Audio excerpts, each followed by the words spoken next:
Então, foram esses processos que nos levaram, né, a montar esse quebra-cabeça e aí descobrir que, por exemplo, um desses planos, eu não sei se agora se do assassinato ou de golpe, foi impresso no próprio Palácio do Planalto. Foi o Punhal Verde e Amarelo, foi. O Punhal Verde e Amarelo, depois, mediante comprovação por herb, por telefones e tudo mais, se identificar que a pessoa responsável pela impressão se deslocou para o Palácio da Alvorada. General Mário Fernandes. Né? Então tem... Tudo, cara. Cumpriu com a lupa. Conhece o que de preto, Mário Fernandes, que é aquele que gosta de falar um monte de língua. Shakespeare no meio das coisas, Shakespeare francês, muito palavrão, a cada 10 palavras, 8 palavrão. Né? Que o cara nervoso. Então, assim, eu entendo que esse foi um grande esforço da equipe, né, e que está lastreando a denúncia, né, e já recebida por unanimidade, os 3 blocos, né, de denúncias recebidas à unanimidade, que é uma sinalização também muito clara de que há muito conteúdo naquilo que produzimos. Agora, claro, o processo sendo instruído. Essa investigação sobre a INSS. E aí, então, eu quero perguntar, o senhor está tentando derrubar o presidente Lula? Eu acho que essa é mais uma cabal demonstração da isenção da Polícia Federal, da atividade de polícia de Estado que nós fazemos, de trabalharmos com as balizas constitucionais e legais. Então, aquilo que é nosso dever e não é favor que estamos fazendo, é nosso dever, é nossa obrigação legal, nós vamos cumprir sem olhar para ideologia partidária, política, social, econômica, qualquer outro requisito que não sejam aqueles da lei. E veja esse caso que você cita, é um caso que vem de longo tempo e que a nossa equipe teve, eu diria até a perspicácia de compreender essas fraudes como uma grande fraude, uma situação que exigia, de fato, uma ação coordenada da Polícia Federal. Foram 13 inquéritos policiais em 6 estados, cumprimentos de medidas em quase 40 municípios, mais de 200 ordens judiciais, e que agora terá toda a análise, enfim, as consequências de uma grande operação. Então isso nos dá tranquilidade de reafirmar o nosso papel de isenção e de investigação naquilo que a lei e a Constituição nos pautam. Doutor Andrei, eu queria que o senhor explicasse para quem está nos acompanhando como é que isso chegou à Polícia Federal, qual foi o caminho, porque teve uma investigação na CGU acionou a Polícia Federal, foram coisas concomitantes, contemporâneas. Qual foi o trâmite, qual foi o caminho para que se fizesse essa grande operação? Ótima essa sua pergunta. Veja que desde 2020, 2021, já havia inquéritos instaurados, tanto pela Polícia Federal quanto pela Polícia Civil, que aparentemente seria um crime de estelionato, o cidadão sendo lesado por uma entidade associativa, e não se identificou naquele período nada mais grave que Polícia Civil dos estados, especialmente aqui de São Paulo. Nós, já em 2023, tínhamos também o que chamamos de notícia, crime e verificação, ou seja, uma análise preliminar desses fatos, já que havia, a partir dessas experiências, eu diria, de outros processos, havia essa perspectiva de que algo maior estava por trás disso. Logo surgiram várias reportagens, várias matérias, ainda em dezembro de 23, noticiando um salto, né, quantitativo de descontos em folha e volumes muito altos de recursos. A partir daí nós instauramos o inquérito policial, e aí teve um inquérito policial em Brasília, teve aqui em São Paulo, enfim, outros estados, para apurar... Da PF. Da Polícia Federal, okay. Para apurar isso. Concomitantemente a isso, como sempre fazem em casos de desvio de recursos públicos, a nossa grande parceira é a Controladoria Geral da União. Ela, então, em paralelo e de maneira, diria até simultânea, fez a sua parte de fiscalizatória, enfim, de controle, e nós a investigatória. Tanto que aí, em junho, se não me equivoco, de 2024, instauramos um inquérito, que eu diria um inquérito principal dessa operação em Brasília, e que fez o compartilhamento de provas de todos os outros 12 inquéritos, para que a gente, de fato, tivesse esse conceito e amplitude daquilo que estávamos investigando. E isso é importante se dizer, nossos inquéritos são todos digitais. Então, são todas as informações que entram nas nossas bases de dados, sim, judicialmente autorizados a compartilhar, isso é relevante, não se pode utilizar a prova sem essa autorização. E aí a nossa unidade central delineou essa ação e conseguimos, num grande esforço, coordenar de maneira simultânea a execução das ordens judiciais. Veja a dificuldade disso, porque são 6 estados, ou seja, são 13 inquéritos, né, alguns com juízos diferentes, então são, 10 ou até 13 juízes, 13 ministérios públicos e nossos colegas gerenciando isso. Então conseguimos, a partir aí desse entrosamento com a CGU, com os dados recebidos da CGU, com os dados da investigação, de quebras enfim, financeiro, telemático, enfim, todo o trabalho investigativo que foi feito, e chegamos então a essa fase ostensiva que todos acompanharam. Profundíssimo, se me permite só para marcar. Te permito tudo, quase tudo. A CGU, o senhor disse que faz o controle, né, dessa questão, a esfera no âmbito do governo, da administração federal, e a Polícia Federal, que é uma polícia de Estado, e, portanto, aí não está subordinada à administração federal, no sentido de dizer, não é um ministro do Lula, né? A Polícia Federal é uma polícia de Estado. A CGU é um órgão do Ministério Lula, não é isso? É assim que funciona. É assim que funciona, né? Nós somos, obviamente, vinculados ao Ministério da Justiça, Sim. Há uma vinculação, uma subordinação administrativa, fazemos parte do Estado brasileiro e hoje há um governo que tem as diretrizes macro da ação. E, portanto, nós estamos aí encaixados nesse modelo. Agora, é óbvio, não somos atores políticos, né, como ministros são, e que temos papéis diferentes. E eu aqui preciso ressaltar, Valfrido e Reinaldo, a CGU cumpriu um papel importante, né? Houve esse controle, houve essas auditorias, houve a comunicação a quem de direito de que havia problemas nesses sistemas. Me permite interrompê-lo. Nominalmente, o ministro Vinícius Marques Carvalho fez seu trabalho, é isso? Exatamente, o ministro Vinícius, que portanto, é um grande... o ministro, então, Lupe estava informado. Que é um ministro Vinícius, que é um grande parceiro, é um grande profissional, e que cumpriu, de fato, Valfrido, o seu papel institucional, fazendo, em primeiro lugar, as auditorias, enfim, os controles que tem que fazer, e comunicando a quem de direito sobre isso. E é óbvio, Reinaldo, muitas vezes as pessoas se surpreendem, não, mas olha, ninguém sabia, ninguém viu, mas isso desde dezembro, a própria representação policial... Havia 29 matérias jornalísticas. 29 matérias jornalísticas. E aí algumas pessoas alegarem que não tinham conhecimento disso, eu acho desarrazoado. Então, eu acho que as instituições cumpriram seus papéis, independente de serem atores com viés político, como o caso dos ministros, como sendo uma instituição de Estado, como é a Polícia Federal, mas todos dentro do mesmo governo. Um ex-agente da Federal, né? O senhor está se referindo ao Gilvan, ao deputado Gilvan da Federal. É um agente da ativa, da Polícia Federal, que aliás é uma outra anomalia, eu considero assim, de nós termos policiais da ativa envolvidos com política. Nós temos, há casos, há outros parlamentares também, mas há casos parlamentares que não se reelegeu e retornou para a atividade do Eles entram na mesma regra. Eles entram na mesma. Eduardo Bolsonaro, escrivão. Eles entram na mesma regra que vale para PM, isto é, pode concorrer, não se elegendo, volta para... Não, em nosso caso é pior. Eleito, cumpre o mandato de 4 anos, não reeleito, retorna para a instituição. E nós temos um caso ainda que acho que é quase pitoresco. Quer dizer, ele não precisa sair. Ele pode... É licença para exercício de atividade parlamentar.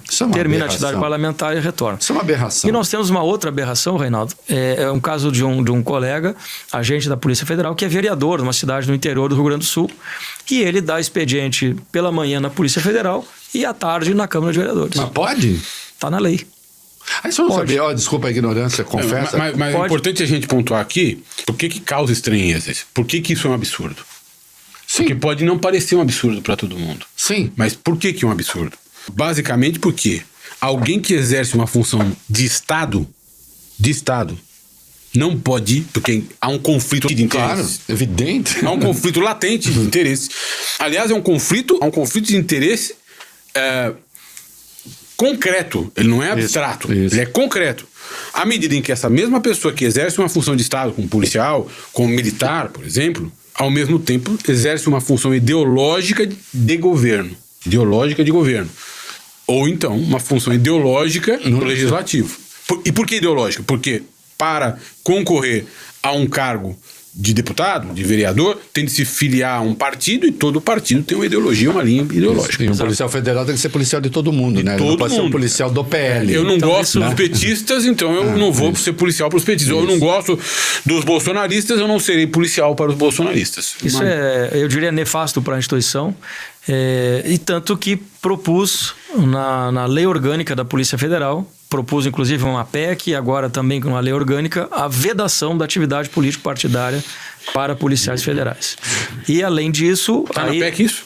Não, isso está na proposta de lei orgânica da Polícia Federal e uma proposta de PEC ainda está em trâmite no Ministério da Justiça, que talvez possa ser agregada à PEC da Segurança Pública e discutida. E também, para evitar a exposição, aí numa regulação interna nossa, eu proibi que policiais utilizem símbolos da instituição, enfim, qualquer arma da instituição, vídeo, não sei o quê, para a promoção pessoal nas redes particulares. Então, tentando minimizar qualquer exposição da instituição indevida. Porque já tem uma coisa nefasta que vale para os militares, vale para a PM também, que quando se tem menos de 10 anos na força, a pessoa pode sair para concorrer, pede licença para concorrer a um cargo eletivo, se não se elege, pode voltar, mas se elege, tem de pedir dispensa.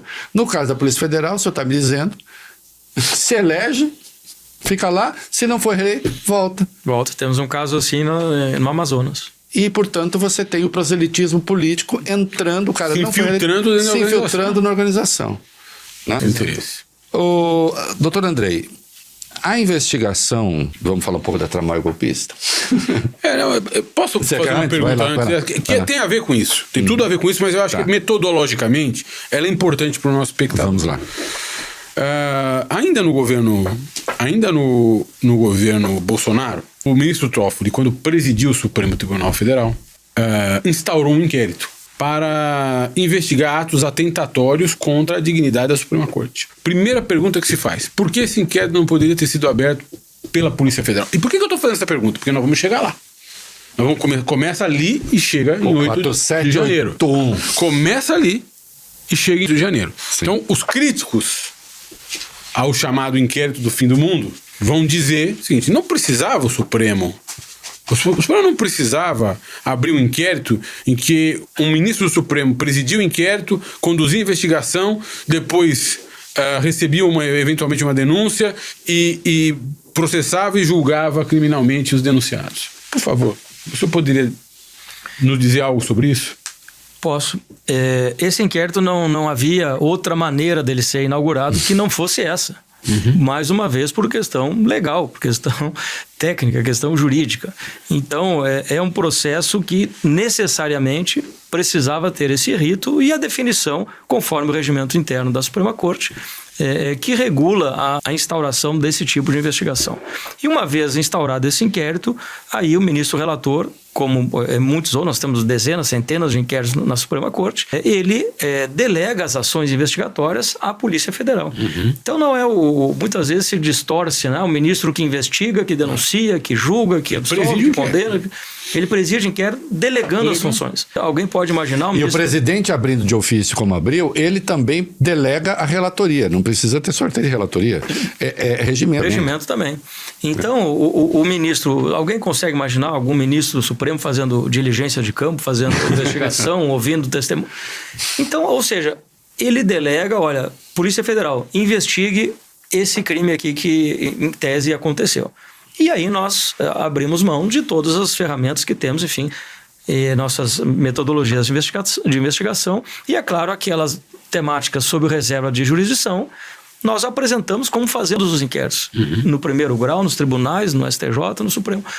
Representamos ao juízo competente, no caso do Supremo, para, por exemplo, a quebra de sigilo bancário.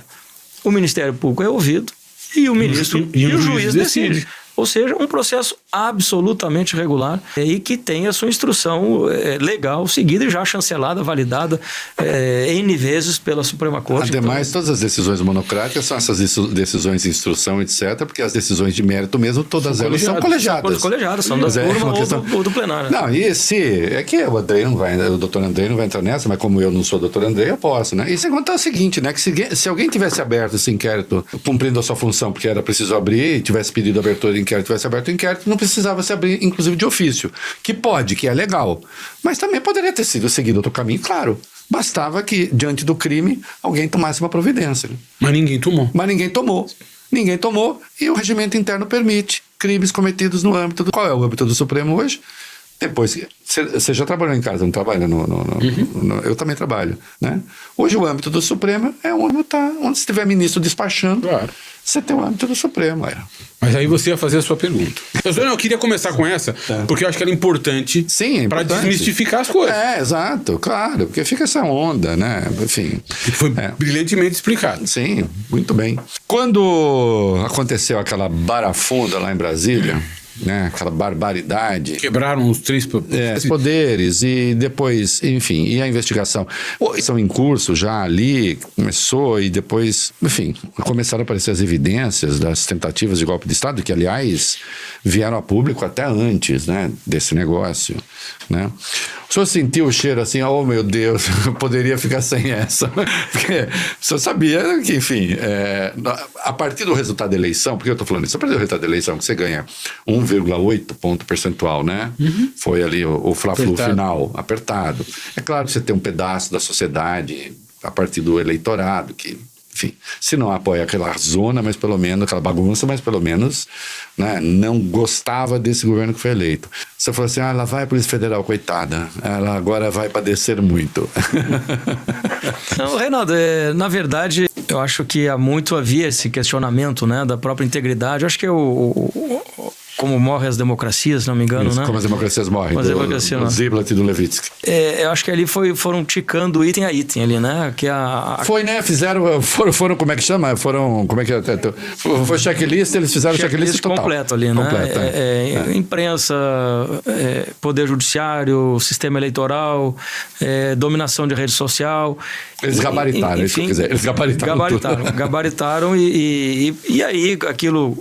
Né? E é preciso rememorar aqui os ataques lá de 12 de dezembro, de vez de 24 de dezembro. 12 de dezembro, dia que o Lula foi diplomado, teve ataque à Polícia Federal. Não, jogar uma bomba no aeroporto de Brasília. Isso foi 24 de dezembro. Exato. Então e no dia 12 tentaram invadir a sede da Polícia Federal. Tentaram invadir, parcialmente invadir, depredaram outros prédios públicos. Fogo em ônibus. Incêndio de ônibus, enfim. Então, assim, a gente já sabia que o desafio, não houvesse isso tudo, o desafio já é importante, né, da nossa instituição. Com esse cenário, a gente percebeu que, de fato, teríamos muito trabalho e todos percebemos, né, aquele movimento lá antes do dia 8, e eu já falei repetidas vezes isso, mas mais uma vez falo, no dia 7 eu tive a reunião com as forças de segurança e a Secretaria de Segurança do Distrito Federal e mandei um ofício no dia 7 dizendo que aqueles criminosos que estavam lá no acampamento tinham que ser impedidos de sair. E ali tive a bola de cristal do Reinaldo, né? E aí ele assiste o É da Coisa de vez em quando. Eu assisto. Sou um contumaz ouvinte do seu programa. E ali eu estive, enfim, essa visão, né? E coloquei no ofício isso. Olha, você tem que impedir que esses criminosos saiam, porque eles vão depredar, não sei se foi esse o verbo que eu usei. Para o governo do Distrito Federal. Para o governo do Distrito Federal. Né? Vão depredar o Palácio Planalto, a Suprema Corte e o Congresso Nacional. No dia 7. E era uma coisa que todos sabíamos que algo estava acontecendo. Podia acontecer. Né? E a polícia com atribuição legal, infelizmente, não cumpriu o seu papel e o resultado todos vimos. E aí, Reinaldo, respondendo a sua pergunta, né? De fato, o dia 9, né, foi um dia, mais um dia marcante, onde a gente fez a prisão em flagrante de quase 2.000 pessoas e aí todas as consequências, né, desse processo. Doutor, há um lado, né, as pessoas às vezes falam, o Reinaldo é muito duro porque ele não aceita nem conversar com determinados, não sei o quê. Eu não aceito conversar com gente que fica olhando para minha cara e justificando o golpe. Eu não quero papo com essa gente, ponto final. É meu lado cidadão. Eu sou jornalista, mas eu não tenho obrigação de ficar conversando com um golpista, né? O que eu quero saber, e eu não estou falando para o senhor, eu também tenho isso, não é isso que eu quero, mas eu quero saber o seu sentimento diante daquilo que o senhor viu naquele dia, né? O senhor imaginava algo parecido em algum momento? Sim, eu sei, no dia 7 nós já falamos isso aqui na sua entrevista anterior, eu sei que o senhor advertiu, o senhor mandou ofícios, falou vai acontecer, e o senhor viu acontecendo sem resistência, que deve ter sido terrível. Porque você falou, eu avisei e, no entanto, está aí, né? Mas eu quero saber um pouco desse seu sentimento de brasileiro diante daquilo que você ouviu. Reinaldo, de fato, acho que aí me despindo aqui da posição, né, de diretor-geral, é um sentimento muito ruim, né, de vermos a degradação, né, o nível de que chegamos para que aquilo tudo acontecesse. E aqui é uma degradação, né, enfim, de parte de grupos políticos, de parte da própria polícia militar, que é uma polícia de excelência, né, e reiteradas vezes mostrou isso, mas naquele momento... A mais bem paga do Brasil. Um grupo conseguiu esculhambar com isso e o resultado foi de fato terrível. E aí, Reinaldo, uma coisa que me marcou muito no dia seguinte, enfim, passamos a noite em função disso, o dia seguinte a prisão em flagrante, e eu estive lá na nossa Academia Nacional de Polícia, para onde foram levadas as quase 2.000 pessoas ali. E o que eu percebi ali era um surto coletivo. Aquilo ali, as pessoas pareciam que estavam numa seita, estavam absolutamente fora de si com aquele contexto, né, acreditando em algo que era absolutamente... Doutor, se me permite, estavam, porque vocês se lembram, em 2 acampamentos, num acampamento e numa dessas interrupções de estrada que fizeram, quando apareceu aquela informação plantada falsamente, segundo o STF, da prisão do Alexandre, que teria sido plantado no site do CNJ pelo próprio Alexandre, porque seria assinado pelo próprio Alexandre. Uma autoprisão. A gritaria, o surto, era uma coisa quase inexplicável. Quase não, do ponto de vista da razão, inexplicável. Porque ninguém pode sentir tanto prazer assim por mandar prender um ministro do Supremo. Tinha alguma coisa muito estranha ali, parecia quase mística mesmo. Então, esse era o sentimento, né? A coisa transcendia qualquer racionalidade, não era possível a gente estar vendo aquilo ali, e de fato estávamos vendo aquilo.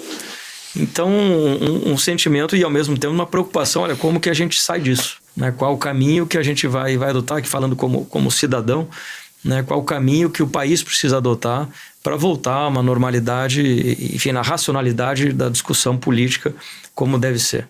E ao mesmo tempo, aí sim, aqui como policial federal, hoje o sentimento de que fizemos o trabalho que tínhamos que fazer, né? Com o rigor técnico, científico, com coleta de provas, com delação premiada como tem que ser tratada. Com coragem. Com coragem, que a nossa equipe toda teve de fazer o enfrentamento, com responsabilidade, porque muitas pessoas, enfim, parentes do filho do ex-presidente foram citados em delação e não foram indiciados por nós naquele momento.